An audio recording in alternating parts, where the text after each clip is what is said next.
5% na lang ako kaya bilis-bilisan na lang natin. So, ayun. So, ito yung example or yung application. Pasensya na nabubulol. So, ito yung given. Line segment SK is a perpendicular bisector of line segment EI. Line segment SO is perpendicular bisector of line segment BY. Line segment SK is perpendicular to line segment KE. Line segment SK is perpendicular to line segment KI. Line segment SO is perpendicular to line segment OB. Line segment SO is perpendicular to line segment OY. And S is the midpoint of line segment KO. It wants us to prove that line segment EI is congruent to line segment BY. Pag meron ka nang nakitang ganito sa prove or sa given, alalahanin mo na kaagad or i-keep into mind mo na kaagad na baka merong CP/CTC sa mga reasons and sa mga statements. So meron kasing nakalagay na blank dito. So, mas maganda talaga na parang memorize mo lang lahat ng names and the general idea ng ano. Kaya inuna kong bigayin sa inyo yung notes, tas ngayon yung application naman. So, ano pa hinihintay natin? Punta muna tayo sa easier example. Meron tayong mga fill in the blanks sa exams. So, ayan. So, prove the following by supplying the missing statements or reason. Given A is the midpoint of line segment ME and line segment HT, prove triangle MAH is congruent to triangle EAT. So, ayan, meron ka nang nakitang vertical angle theorem. Pag meron ka nang nakitang bat, meron na agad na DOVA yan. And nakasaad na din sa given na merong midpoint. So, may definition of midpoint yan, panigurado. Eh ngayon, nakikita mo namang merong congruent signs na isang side, pangalawang side, tsaka congruent yung angle, which is the vertical angle. So, triangle MAH is congruent to triangle EAT by the SAS postulate. Or, yeah, ganun. So, ito, dito naman, madaming nalilito dito sa second example or natatagalan. So, kailangan intindihin nyo to. Kapag may double or definition of perpendicular lines, kasi pwedeng magpalit yan ng DORA or definition of right angle kasi.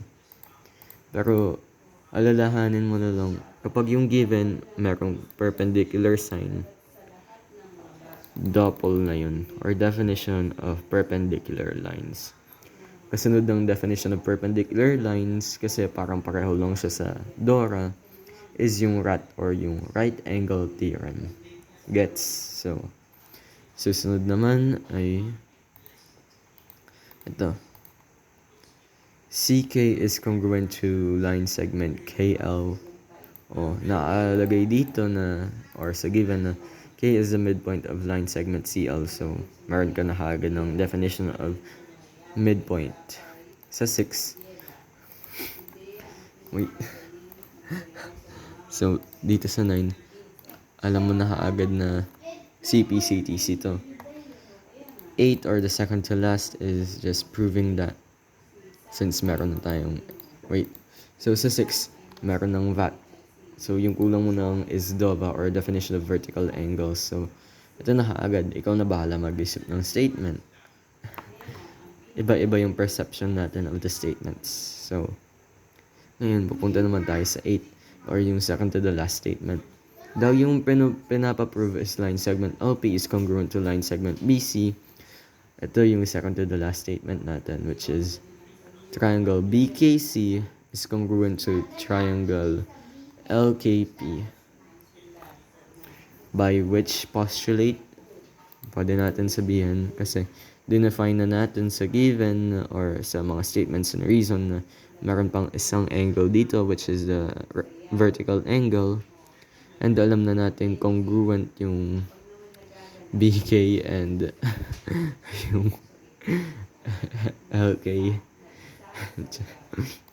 which is a congruent side, pwede mo na kaagad lagay na, or yung CK is congruent na kaagad sa LK, which is now a congruent side. Meron na tayong dalawang congruent angles, meron na din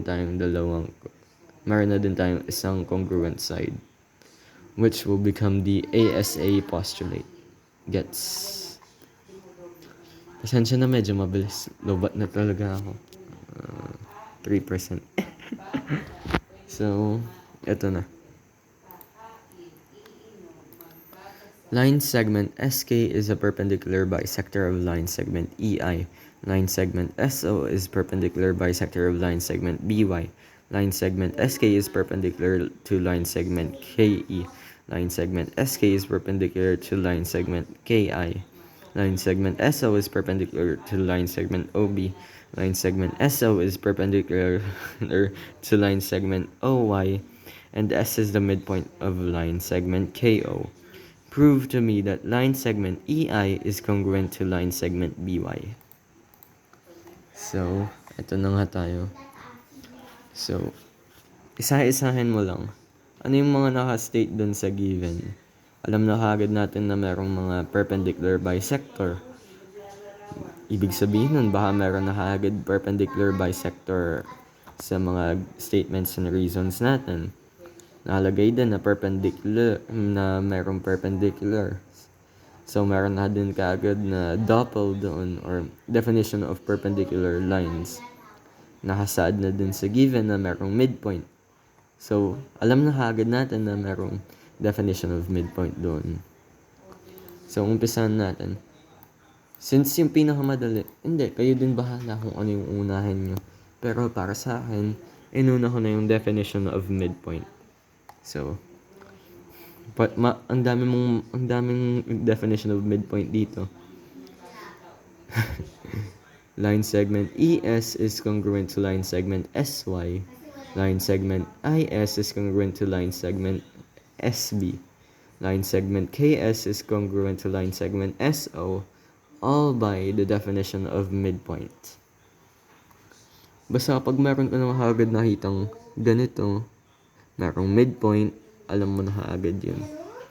Nasa gitna siya, so magiging congruent lahat. ES, SY, congruent, alam mo na kaagad yun. Yung next naman is yung DORA, or yung definition of perpendicular lines. Kasi nakikita mo dito kaagad na merong sign ng right angle, di ba? Pero sa given, dahil meron ng nakasad na is perpendicular to, alam mo na kaagad na merong definition of perpendicular lines, or doppel. O dahil meron na tayong DORA tsaka doppel, meron din kaagad nung RAT, or right angle theorem. Yan, yung given lang talaga titignan nyo. Just let your mind take control. Ngayon, yung next naman, kitang-kita mo din kaagad yung vertical angle sign.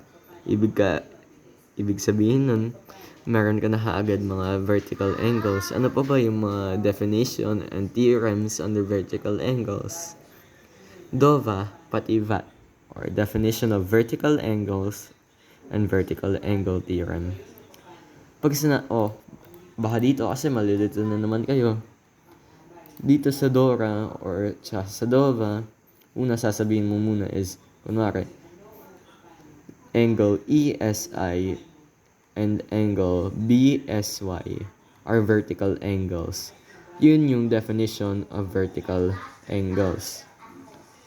Una sa mga definitions, sasabihin mo muna na right angles or vertical angles sila. Sa RAT or sa VAT, dun mo palang sasabihin na congruent sila. Gets?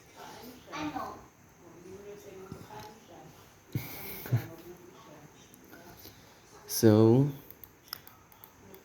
ngayon, meron naman tayong perpendicular bisectors na nakasaad din sa given.